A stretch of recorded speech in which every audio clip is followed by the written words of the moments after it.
Good morning, good afternoon, and good evening, everyone, from wherever you may be joining us in the world today. My name is Francesco Del Carpio, and I am the CFAL York Operations Coordinator. I would like to officially open the second session of our VR/XR Training and Education Knowledge and Experience Sharing Speaker Series with a land acknowledgement. We acknowledge and recognize that many Indigenous nations have long-standing relationships with the territory upon which our campuses are located that precede the establishment of York University. The area is known as Tikaranto and has been caretaken by the Anishinaabe Nation, the Haudenosaunee Confederacy, and the Huron-Wendat. It is now home to many First Nation, Inuit, and Métis communities. We acknowledge the current treaty holders, the Mississaugas of the Credit First Nation, and the territory which is subject to the Dish with One Spoon Wampum Belt Covenant, an agreement to peaceably share and care for the Great Lakes region. As this is an online event, our participants may be joining from various locations, so I strongly encourage you to learn about the traditional land upon which you are located. With this, I welcome our moderator, our speakers, and our participants from around the world. Welcome to the webinar. Now, without further ado, it is my great pleasure to introduce our moderator, Dr. Ahmad Mohammadi. Dr. Ahmad Mohammadi is a postdoctoral fellow in the Department of Civil Engineering at York University, Toronto, Ontario, where he received his PhD in transportation engineering. His research focuses on applications of virtual reality in transportation safety, traffic conflict analysis, and traffic microsimulation modeling. Ahmad is a coordinator of Disaster and Emergency Extended Virtual Reality DEXAR Laboratory at York University.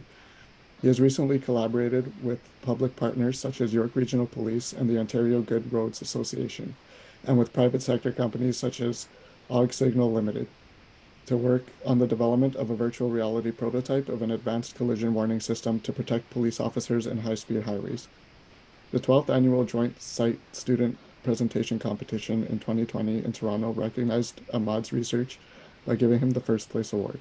His research contributes to improving transportation safety and efficiency. His collaboration with both public and private sector demonstrates his ability to use his theoretical training and formal studies to develop practical real-world solutions. Dr. Ahmad, thank you very much for moderating today's session, and the floor is yours. Thank you very much, Francesco. Okay, so hello, everyone. Welcome to the VR/XR-based training education speaker series. Thank you for joining us today. Again, my name is Ahmad, and we're moderating these sessions. I will be asking questions in time and ensuring that everyone has a chance to participate. I'm excited to moderate the discussions today about the VR as a medium to variables. We have a fantastic panel of experts who will be sharing their insights and experience with us. The main presentation would be around 30 to maximum 40 minutes, and afterward we will be having the question and answer sessions. So please feel free to submit your questions in the chat. So we will do our best to address the question as many as we can. Now it's time to introduce the speakers. Now let's start from the first speaker, which is Dr. Hava Peisachovich. She's an associate professor at the School of Nursing at York University. Hava's research interests involve exploring, developing and implementing the novel educational approach associated with simulation-based environments, including simulated person, virtual reality, augmented reality, and basically serious games to promote professional competence among students within the higher education generation and their transition to the workplaces afterward. Hava is further interested in exploring how the application of empathy and emotional intelligence can be weighed into the post-secondary and professional development programs through various interventions. Another fantastic speakers that we have today is Dr. Bill Kapralos. He is also an associate professor in the game development in an interactive media program and a member of Maxim Health Laboratory at Ontario Tech University. He's also the technical lead of the Collaborative Human Immersive Interaction Laboratory It's called Sunnybrook Health Science Centers in Toronto. His current research interests include immersive technologies, serious game, multimodal virtual environment or simulations, the perception of auditory events like 3D sound generation. He was recently awarded an Ontario Tech University Research Excellent Chair. And also in the past, he received a recipient of an Australian government 2018 Endeavour Executive Fellowship. And another speaker that we have is Claire Culver. She's a master's student currently in computer science at Ontario Tech University. She graduated bachelor degree in game development at the same university in 2018. She spent around 3 years working as a software engineering after the graduation at a game development studio in Ottawa. And the last speaker is the Gabrielle Hollaender, who is currently a master's student in computer science in Ontario Tech University. And she got basically the bachelor degree from the same university in game development and entrepreneurship. Her role focused on the project management and user research and development of the progress in augmented reality. So yeah, without any further details, now it's time to pass the discussion over the speakers. I think Dr. Eva, you can jump and go ahead. Thank you very much. Okay, well, thank you for that introduction, Ahmed and Francesco. I'm going to turn the table to Gabrielle, who will lead the presentation, and then we will sort of fill the gaps in some areas throughout the presentation. So Gabrielle will begin, and then we'll go from there. Thank you. All right, thank you so much. Well, thank you for attending our presentation today. So we're just gonna start by diving right in there. So this is going to be our VR-based training and educational speaker series, going specifically talking about the projects that we have personally been working on, as well as discussing some of the curriculum that Ava has also developed in conjunction that fits with that as well. So to start, we want to discuss simulation. A simulation is a technique that replicates substantial aspects of real-world experiences in a fully interactive fashion, often immersive in nature. And the use of digital technologies that include VR and AR has grown due to their advantages over traditional educational mediums. A big thing is enabling trainees to practice procedures in a safe environment mostly. Experiential learning is also a big part of that, of being able to experience and learn a skill through those mediums rather than just traditionally learning about the information and then practicing the skill.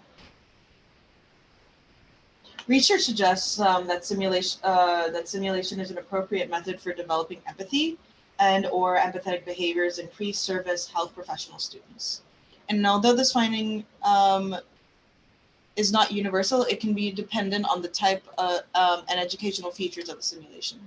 This can be related to the definition of empathy and associated methods collectively. Further going on, we want to discuss a little bit about immersive technology and what exactly this entails. So to start, virtual reality is a stereo 3D computer-generated environment which can be viewed and or interacted with by a person and includes users' view of their current real environment.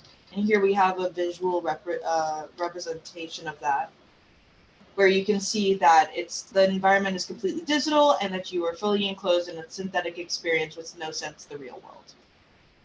After that, we do have augmented reality, which is an integration of digital information with the user's real environment in real time. So we're integrating real things in our environment and the user is able to see that.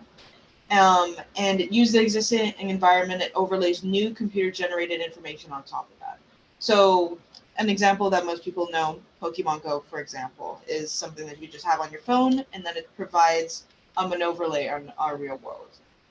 And so the real world remains central to the experience and is enhanced by virtual details. For virtual reality, going back to that, a head-mounted display usually goes over the head, and for most of these, a head-mounted display is necessary. And depending on what it is, they will either be able to see the room that they're in, or they're able to get more information from the room that they're in. And lastly, we have mixed reality, which is a mix of both. There's not as many applications and solutions that have gone into mixed reality, but we're also noticing that we're getting more of that as well. And so the big thing about mixed reality is it's real and virtual are intertwined. And so you can also have an interaction with and manipulation of both physical and a virtual environment, meaning that you have the overlay that is adding things to your real world environment, but then you can also pick up things in that real world environment that can be enhanced through the headset that you're wearing. And so overall, this is what we would call the extended reality, or XR, if you will. It is just an umbrella term for realities such as VR, AR, MR, or any of these realities that these technologies may bring. And as mentioned before, experience is what defines us as humans. And this positions immersive techniques and technologies such as VR perspective taking or AR perspective taking at an advantage in terms of accurate content in comparison to traditional perspective taking. Since participants don't have to rely on their pre-existing schemas or bias, it is also methodologically advantageous, since it makes it possible for all participants to undergo the exact same experience, as opposed to the lack of experimental control that occurs when participants use their imagination during traditional perspective taking tasks. The big thing is we're able to experiment, try, and learn in an environment where there is technically no negative repercussions. There may be negative feedback, for instance, prevents you from doing the skill in a manner that is not fitting of that skill, but otherwise, there is no inherent risk, for example, that could put you in harm. And being able to embody the perspective of other groups, such as colorblind, schizophrenic, or elderly individuals, has shown to increase empathy and helping behaviors, as well as decreasing prejudice against out-group members. And really, all of these processes just bring these experiences to life, and I find it's pretty interesting. And so with immersive technologies, there's several applications that we can really apply this to. It has compelling features for educational purposes, learning content in 3D perspectives, as we can notice here, where we are getting an overlay on the thermal monitoring that they have available, supporting collaborative and situated learning, provides learners a great sense of presence, immediacy, and immersion. It allows us to visualize the invisible and bridge formal and informal learning. And further applications that we can also integrate haptic interfaces is that we can employ visual, auditory, and haptic feedback. So we can stimulate our senses synchronously and create the illusion of reality. It provides a really visceral experience which can deepen understanding of course material and introduce novel perspectives to users. So it introduces novice perspectives to learners as well, outside of the users. So you can have somebody that's using it and somebody that's learning from it. And it's basically been termed the empathy machine, if you will. And so I'm going to hand it over to Ava, and she's going to discuss the research objectives and also the projects as well. Yes, so thank you for that, Gabrielle. That was a wonderful overview. So in terms of the research objectives, this work is obviously strongly aligned with my program of research objective, and I had the pleasure to work with Dr. Bill Kapralos, who comes with expertise in immersive tech and serious gaming, to develop some of the projects that we've been working on and the objectives associated with those. And Gabrielle and Claire are both working under the supervision of Dr. Bill Kapralos and myself.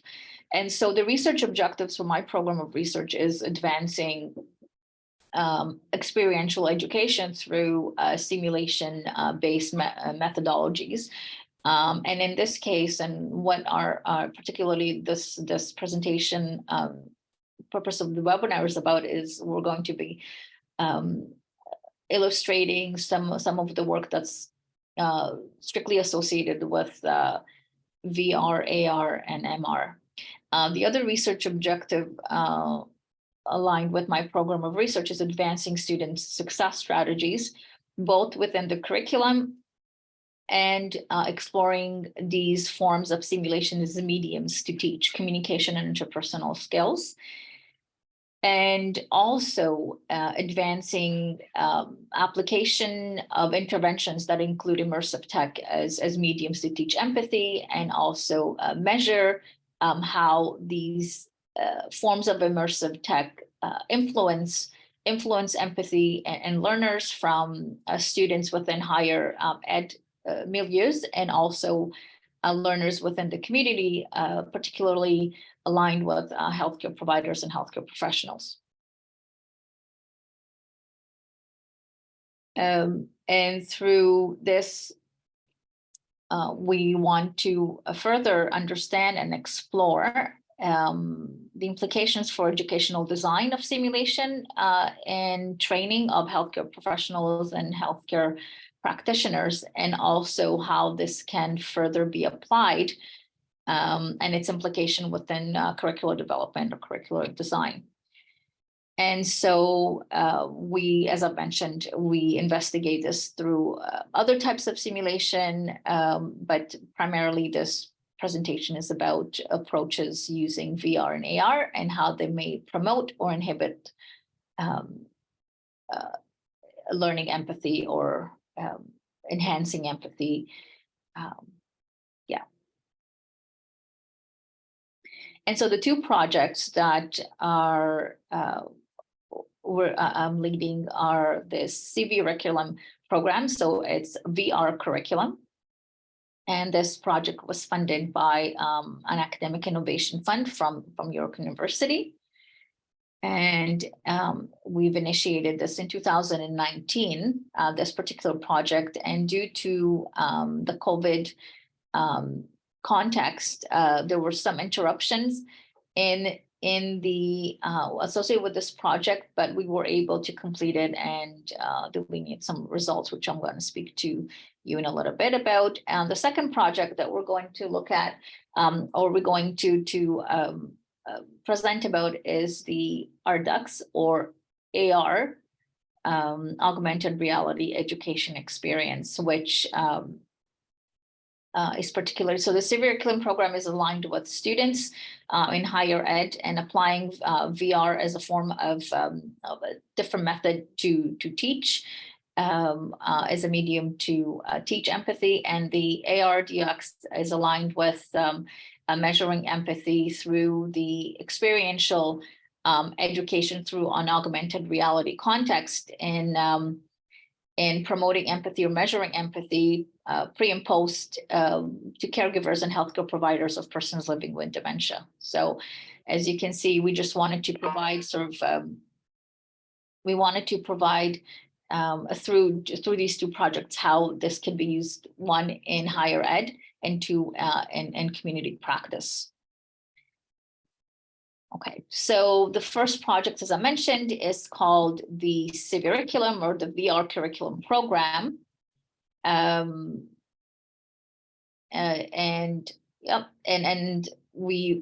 how it can be used as a medium to teach empathy. So the idea was to explore the possibility of virtual reality as an alternative approach to complement experiential education and allow opportunities for empathy building. And because VR can provide a very high fidelity simulated environment, given its the immersiveness of the method or of the tool, it allows to create feelings of presence and effectively allowing users to immerse themselves in someone else's shoes or in someone else's experience. And so this was ideal both in nursing or in the nursing curriculum. So we piloted this in courses within the nursing curriculum and also in the humanities, one humanities course or in the humanities program. And so this project it consisted of or employed a mixed methods approach, where we collected data from 5 profs, so 5 instructors and students so we created a workshop for instructors and how VR can be used in the classroom, and how to better understand the use of VR across the courses. And so given the feedback observed and provided, we can suggest that the VR curriculum program has a positive impact on 2 areas of interest or research questions that we've posed. Initially, whether VR embedded into curriculum is an effective way to teach empathy, and 2, whether VR is a good way to offer experiential education opportunities to nursing students. And key aspect of both empathy building and critical thinking is the ability to employ multiple frames of reference in meaning making. And so it was clear that VR was an immersive medium that helped students imagine themselves both as a patient and a healthcare provider, and the ability to embody these different perspectives and to watch themselves on screen and reflect on their actions was directly reported as helping with empathy building. Moreover, the hands-on nature of the VR creation, the ability to explore and capture real environments from culturally diverse events to standard clinical rooms to clinical practice, to various practice areas within the clinical context, also offered a unique and complementary experience to that of clinical placements. And another thing that we realized that the VR clearly provides a novel experience, a shift from traditional teaching methodologies that has a tangible or non-tangible, perhaps, impact on student engagement. And the instructors also agreed that VR is a better tool, a better approach, a better method than a typical PowerPoint or an essay or reflective assignment, as it is more engaging, allowing students to be aware of and learn concepts like empathy and other interpersonal and communication skills. The other thing that it allowed students to focus on lived experience, and this may also inspire students in the future to change their own practice. The other thing that we learned from this is that the research assistant who worked with us or guided the students and the faculty in this project were not from nursing. They were from other programs like engineering and arts and media and computer design and so forth. Also learned a lot from the students. So they learned not only to engage with the students, but also from the perspective of the students when they were developing these projects together. And so another area or for further recommendation is the interdisciplinary lens and how we can embed this from an interdisciplinary context. So I'm not going to go into that in too much detail in interest of time, but if there's questions at the end of the presentation, I'll be happy to answer them from that respect. Oh, and one more thing before Claire begins their description of the air ducts is that we also have a website if anyone's interested in the CV VR curricular program. There's a website on the York University platform for those who wish to check that out.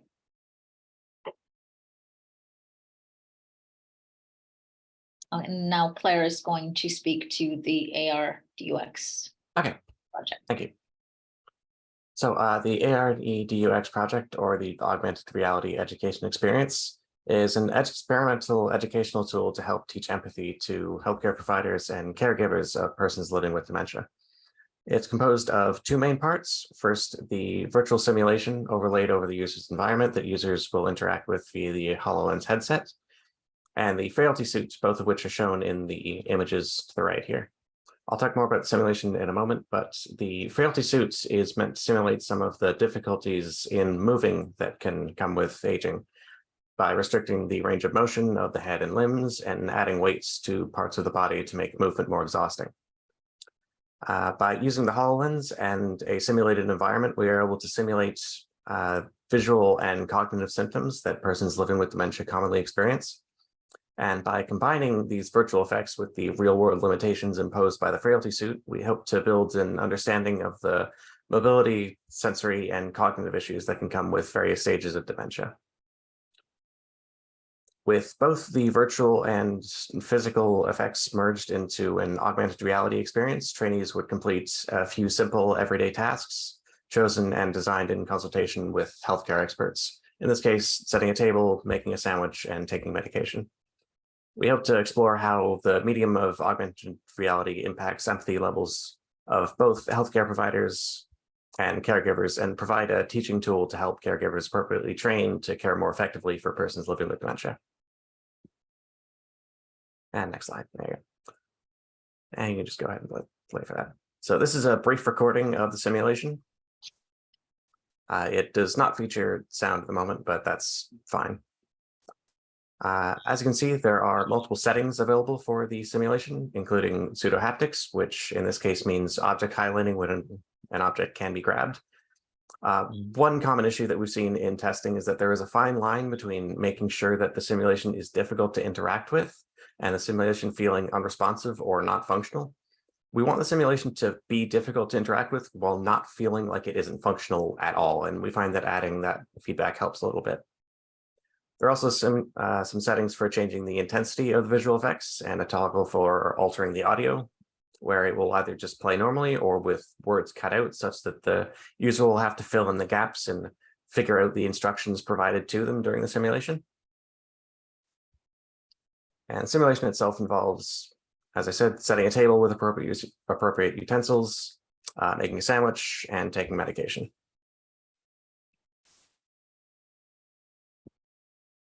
I think that's about all I have to say for the rest of it. So I think we can mostly just start the Q&A section next. Or just follow the rest of the video. Would you like to, I was going to ask, would you like to play the rest of the video so they could? Sure. I'll just sit quietly. I don't have much to talk about. The project is currently still in usability testing, and we're iterating. Like, we did one usability test recently, and we're currently iterating off of feedback we received from that session.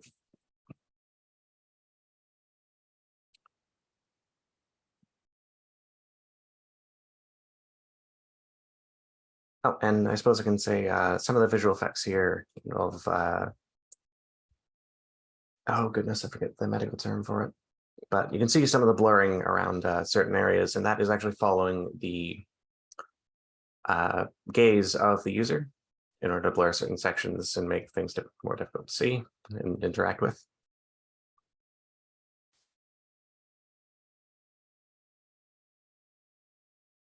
And that's it.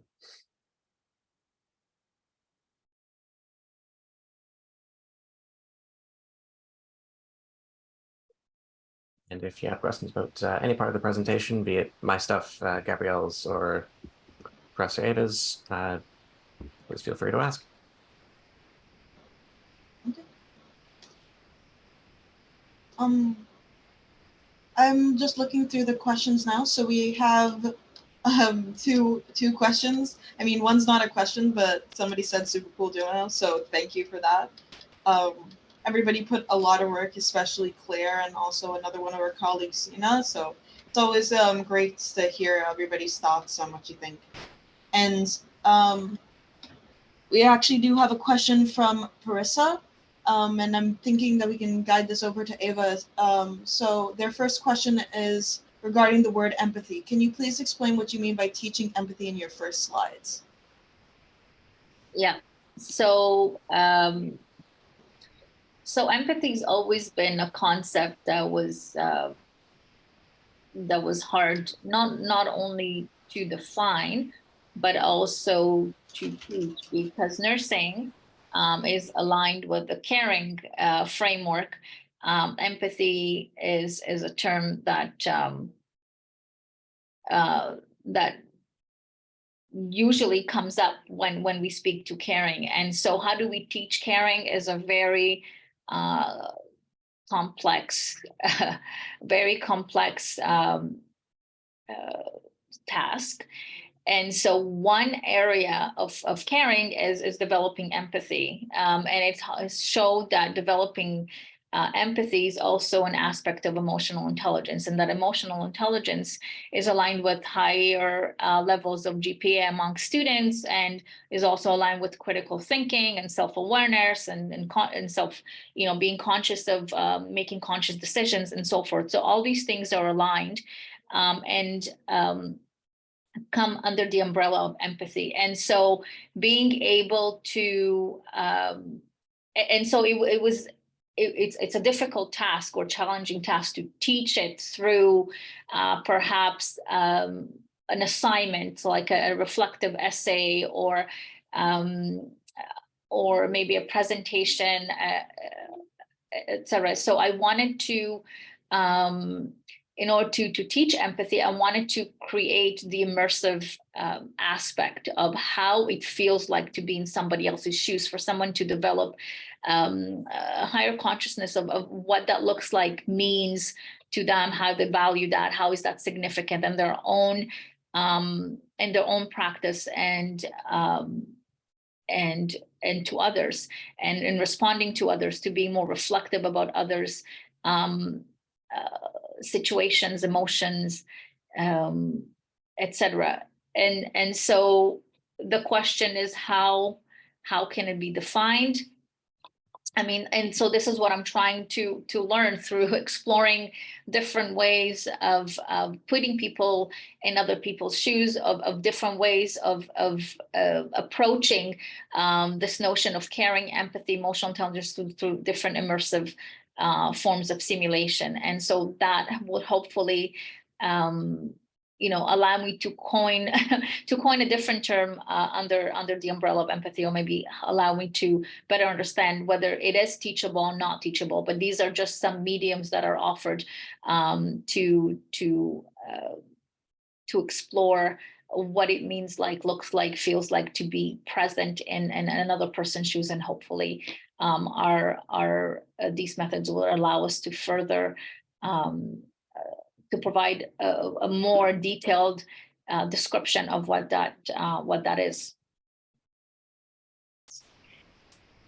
Thank you, Ava, for answering that question. Honestly, I also wanted to speak upon, so we have done like our first round of usability testing with the caregivers actually for some of these patients. It was very interesting to see with them, and as they were discussing how much some of them got a lot more emotionally affected.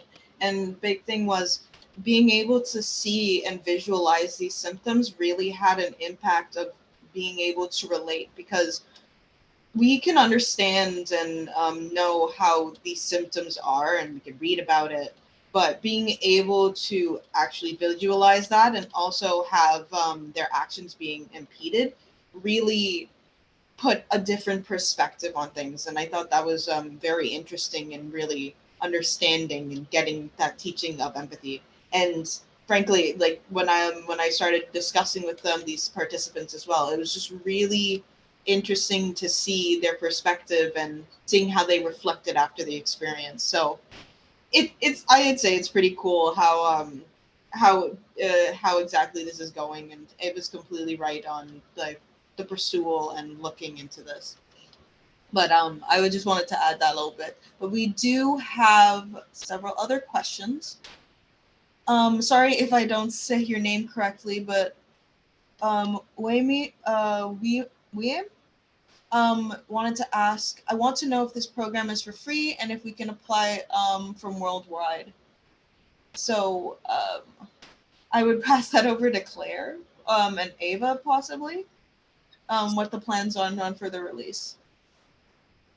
Right. So I guess my question and back to that question is, which program are we referring to? Is it the VR or the AR? Which one is the attendee referring to? If it's VR, we have the website and we have the tools. It's for public use. Anyone can access and use the tools that we offer there. There's also forms and different ways in implementing this program within your classrooms or within your programs or within your academic context or non-academic for that matter. There's videos on the website. There's also research articles that we've published on this, and there's also some podcasts. So if you're interested, you can refer to that. And absolutely, it's free. About the augmented reality program, so it's still it's a proof of concept. So we're working on the prototype. We're iterating the prototype based on the usability testing.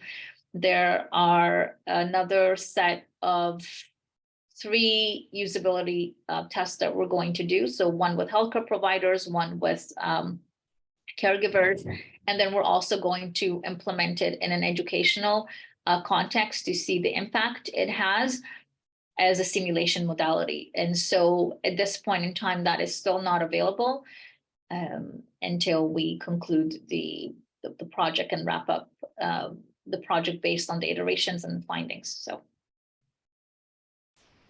Perfect. Would that answer your question? Or Claire, if you have anything to add to that. Thank you.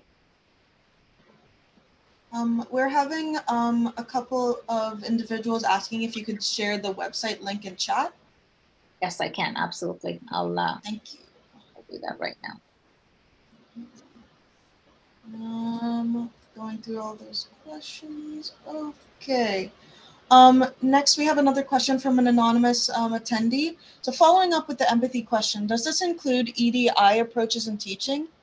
I can imagine this is important as well, rather than just being kind and nice to others or the environment. So that was their question. So going back to you, Ava. So does this include EDI approaches? Absolutely, you can include this. It depends on the innovation of it and how you choose to implement these in the context. But definitely, I would agree that yes, my answer to that would be yes. It's feasible, it's doable, and I don't see why not. Can be applied in that context for sure. Perfect. Okay, we have another question from Masood. So thank you for your presentations. I have a couple of questions and appreciate if you can answer them. Are you aiming to use VR and AR as the primary or supplementary tools for teaching? And then what are the challenges that are needed to overcome in order to make VR more accessible for use in other programs within the university? Well, I can speak a little bit to that, and then I'm also going to pass on to Claire. As for the VR, actually, hold on. As for the VR and AR and using this as a tool for teaching, I'm also going to pass it over to Ava once I say something about how this exactly is going to be integrated into a curricula. But the thing I want to discuss is basically like the large challenges that we have for integrating VR and even AR for accessibility in university is several things. One, making sure that it's well supported. So doing several tests, having usability studies, pilot studies, studies where it's long-term, checking, integrating it into a curriculum and seeing how the effectiveness pans out. And so once we have those points proven, it's definitely going to be a lot easier to integrate and support integration of these mediums into our university setting. But there's also the side problem of actually thinking about how much, like the financial costs. Some of these headsets are not readily accessible, if you will. Some of the more technical and the higher fidelity models, which are a lot more intensive, are able to render higher quality imagery and so forth, are a lot more on the expensive end. So seeing how much budget you have and seeing what exactly you're trying to integrate and how many you're trying to get. All of these are different things that we have to consider, especially if we're trying to incorporate that. But Claire, if you have anything that you want to add on that specific point, feel free to. Or actually now I can go pass it over to Ava if you can discuss a little bit more about how exactly you're viewing VR and AR being integrated into curricula as some tools for teaching. For sure. So first and foremost, I just want to mention that in the chat, there's two links. So one's to our website, cmxspace.com, and some can access some of the projects that we're working on there. And the other one is specifically to the VR curriculum program. You can check those two out. In terms of the, sorry, I just want to make sure that I have the question. So what are some of the challenges? Someone was asking with implementing this. So, and making the tools available. Sorry, I just lost the question here on the screen, so I don't see it, and I can't. Oh, sorry, 1 second. I can reiterate it for you. Sure. Are you aiming to use VR and AR as the primary or supplementary tools for teaching? And then the second is, what are the challenges that are that need to be overcome in order to make this more accessible for use in programs within a university? Okay, so for the first question, no, not only. I mean, these are some tools or some approaches, some methods that folks can use if they want to innovate their, the teaching in their classroom, align it with their learning outcomes or learning objectives and the specific courses that they wish to use it in. So, I mean, it could be used in an array of courses, but we're still investigating how this can be used from an interdisciplinary perspective. So that's the answer to that. The second one, yes, so there are challenges in terms of people being open to using these forms of technologies.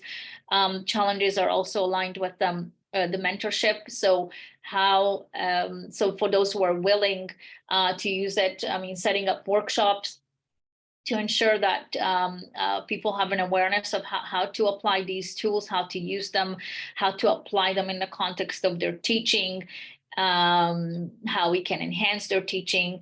We are currently in collaboration with the York University Library, digital library, for example, where we're setting up some mentoring sessions for faculty, some mentoring workshops.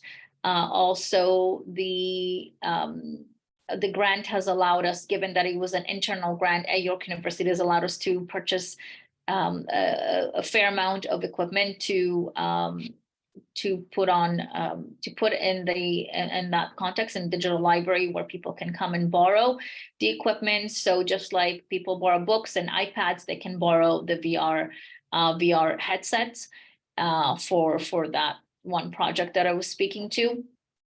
But so challenges remain in terms of people wanting to adopt this and their perspective of the change from a traditional assignment to a VR assignment, for example. So it's a work in progress, allowing people to wrap their heads around how that happens. The other thing is with lending the equipment, there's some work that needs to be done with that because people take it away.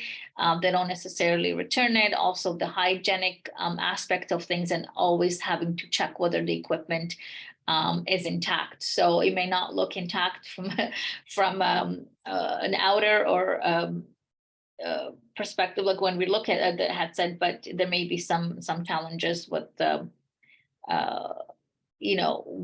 with the technical aspect of things. Maybe they've touched or damaged some of those things. Maybe they dropped it, so it doesn't really look that the headset looks intact. But so we've had some challenges with that, where people have complained that they've borrowed these things. So there needs to be a more logistics around that. But yes, indeed, it's been a challenge in that respect, but those are the areas that we're focusing on to see how we can do this more,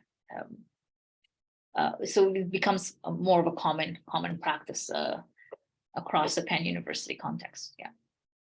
Okay, thank you very much, Dr. Eva. And we have, I think, one more questions from Teresa, which is, thanks for answering my first question. My second question is that can you please explain about the simulation sickness and how do you deal with it? And also, does it have significant impact on your results for your 2 projects? So that's a good question. So basically, part of our inclusion criteria for our project was to not, for people who do have, motion sickness or have auditory or visual issues, are not included as participants in the project. So we haven't come across those issues yet, but I can imagine coming across that in real life or when implementing this in a classroom and there are students with exceptional needs, then those things are definitely can definitely become a limitation. So how do we use universal design and applying these methods is another area to look into more in detail. At this point in time, we're just looking at how to develop these opportunities, how to best embed them in the context of teaching and learning. But that's definitely an excellent question. So we haven't come across those issues yet, given that these are still under study, and the inclusion criteria did not include these folks. So I hope I answered that question. I also wanted to discuss a little bit too. Simulation sickness, definitely, like based just off research and reading several papers, it seems that a decent bit of people are more susceptible, I find, when they're in virtual reality to encounter that problem in comparison to AR. The benefit of AR is also the usage of the real world. So in comparison to having that dissonance in virtual reality where, for instance, your depth perception may not, like, there's an issue with the depth perception matching and then being able to properly process that, you are less likely to encounter that in augmented reality because the depth does not change. You're still able to see your environments, and there is not that sort of dissonance that you're going to be encountering. But like Ava mentioned, as they continue testing, we don't know if we're going to encounter that or not. But I did want to speak to the difference between virtual reality and augmented reality and the susceptibility of one medium over the other. Personally, I would say augmented reality is a little bit more beneficial if you're trying to avoid that. But again, we have to see with further testing to see if this is still a problem that could possibly be encountered depending on the participants that we're involving. So thank you. Okay, thank you very much. I guess we don't have any questions anymore. So I would say thank you very much, Dr. Eva, Dr. Bill, and Claire, and Gabrielle for sharing your time for today's meeting. So I just want to wrap up and recap the key points. So so before basically saying the keynotes, so I would say, okay, so I think because the screen I think is with Francesco. So okay, so now I need to wrap up and recap the keynotes. So basically Dr. Eva and her team discussed about a new approach, which is a new simulation-based methodology, which is the virtual reality or augmented reality applications for the educational purposes. And they shared 2 main projects, which the first one was the VR curriculum or CV curriculum, which explored the possibility of virtual reality as an alternative approach across 5 courses that they implemented at York, I guess. And their funding showed that the VR can motivate more students in a more immersive way than the 2D presentations and normal book. And also another project was AR ARDEX or ARDEX, which to teach empathy to healthcare provider and caregiver, basically. Okay, so before passing the session to Dr. Ali Askari, I would say that we have, Francesco, can you please show the next event? So yeah, our next event is around 1 month later, which we invited these two gentlemen from Up 360 company. And the speaker is Chris Adams and Harrison Lajus, if I'm not spelling by mistakes. So they will talk about lessons learned, design, implementing, and supporting VR learning in colleges. Okay, thank you very much. And I will pass the sessions to Dr. Ali Askari, which is the director for the final